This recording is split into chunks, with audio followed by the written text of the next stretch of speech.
This is Optimal Health Daily, episode 1357, My Breasts and Your Health, by Nia Shanks of niashanks.com, and I'm Dr. Neil, your very own personal narrator. Hey there, welcome to a Thursday edition of Optimal Health Daily. This is one of a bunch of podcasts where we read to you from blogs for free, so that you don't have to read them yourself. Now on this show, on Fridays, I usually answer your questions. Thank you so much for your trust. Thank you for sending me your questions. It's my favorite part of the week. Now, today's post. All right, I get that the title is pretty shocking. On the surface, it may sound like today's author, Nia, is going to discuss the importance of mammograms. So if you identify as male, you may feel Nia's article has nothing to do with you. But that's not true. In fact, she discusses tips that anyone and everyone will find helpful. I promise. So hopefully, I've convinced you to stick around, so let's get right to today's post as we optimize your life. My Breasts and Your Health, by Nia Shanks of niashanks.com. I am only 25 years old. Why am I doing this? Isn't this something that's typically done in your 40s? Those were just some of the thoughts that were going through my mind at the moment. I was standing there in a small room that was perfumed with the scent of antibacterial hand sanitizer with my robe wide open.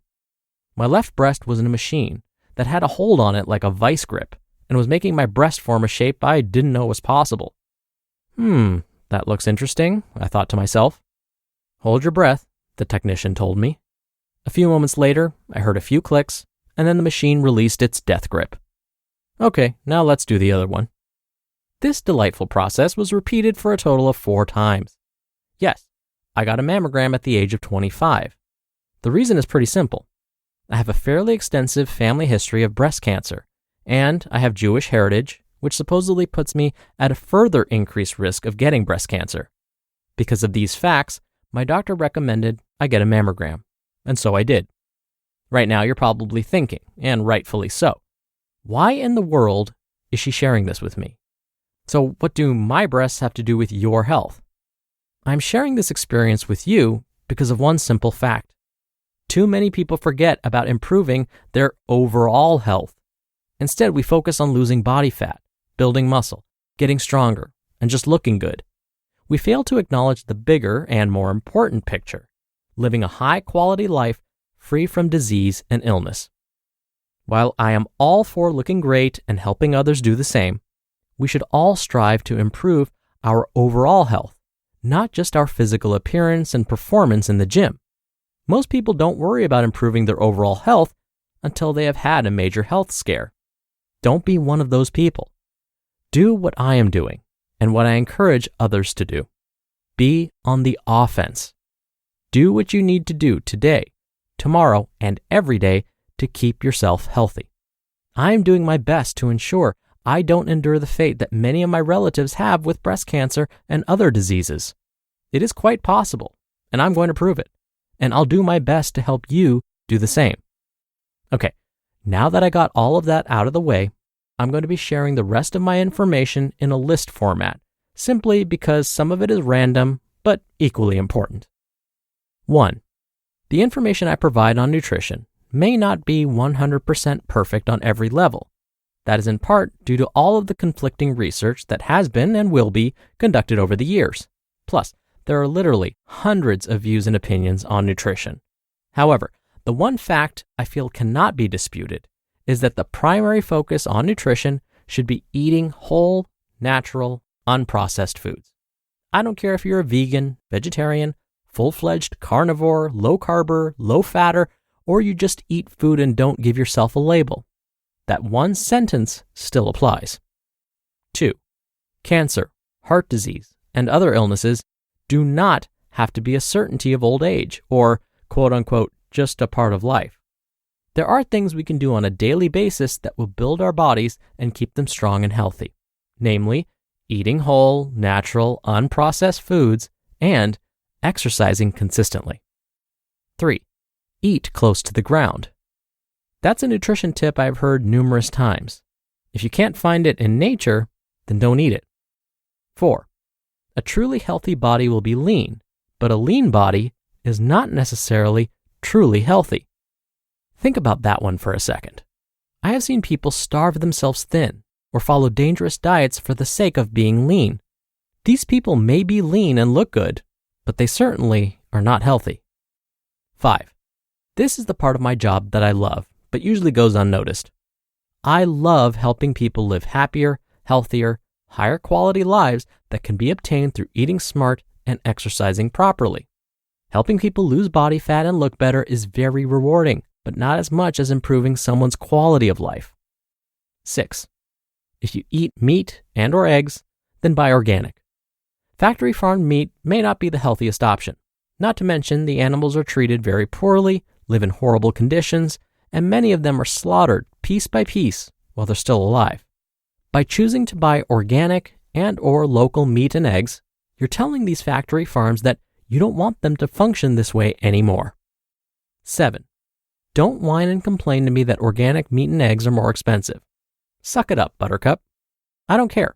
Would you rather fork up the extra few bucks now for high quality food, or would you rather save a few measly dollars today and then spend thousands of dollars on medical procedures, dangerous drugs, and hospital bills later? Oh, and not to mention, put your life on hold while you go through all of that, hoping you recover. I doubt it. So make the investment in your health today. 8. Make the small sacrifices today and live a longer, fuller, healthier, and happier life tomorrow. 9. Too many people make excuses and too few people take action. Be an action taker, not an excuse maker. And 10. Yes, it may be tough at first to eat smart and exercise regularly. However, you need to make a commitment to yourself today that you are going to eat better and start exercising regularly. The next step is up to you. Note, in no way am I suggesting that you simply eat smart and exercise and not visit your doctor regularly or engage in preventative healthcare measures. Yearly physicals are strongly recommended, along with other preventative methods, such as mammograms for women. You just listened to the post titled, My Breasts and Your Health by Nia Shanks of niashanks.com. And a real quick thanks to Headspace. Wouldn't it be great if there were a pocket-sized guide that helped you sleep better, focus better, act better, possibly even be better? There is. And if you have 10 minutes, Headspace can change your life. When I feel overwhelmed, I love pulling up my Headspace app for quick, calming moments of mindfulness with their 3-minute SOS meditations.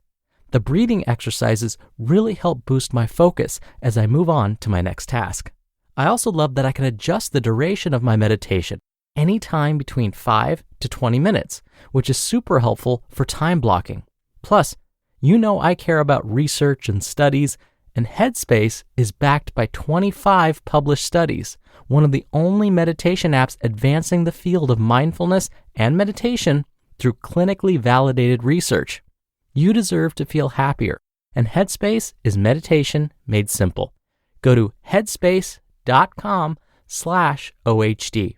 That's headspace.com/OHD for a free 1-month trial with access to Headspace's full library of meditations for every situation. This is the best deal offered right now. Head to headspace.com/OHD today. Dr. Neil here for my commentary. I know that my younger self wasn't very interested in disease prevention. You know where that got me? Diagnosed with a chronic disease at the age of 19. It was then I learned the value of prevention. And even though I was sick, I didn't immediately change my habits. That diagnosis wasn't enough to convince me. It wasn't until I got worse and had to be put on 3 different medications that I started thinking about eating more nutritious foods and exercising regularly and getting more sleep and so on. And it may seem that since I already have a chronic disease, well, why bother doing these things? Since I'm already sick, well, shouldn't I just do whatever I want now? Well, first, eating more nutritious foods and exercising has made me feel so much better. I was ultimately taken off 2 of the 3 medications. Plus, performing these healthier behaviors will prevent me from getting sick with other diseases that are unrelated to the one I currently have. So don't be like me and wait until you're sick to start thinking about incorporating these healthy habits. To quote today's author, Nia, make the small sacrifices today and live a longer, fuller, healthier, and happier life tomorrow. If only I had taken that advice to heart when I was younger. All right, that wraps up today's episode. Thank you so much for listening. Thank you for being a subscriber of the show. I hope you have a great rest of your day, and I'll see you back here tomorrow for another Q&A episode and where your optimal life awaits.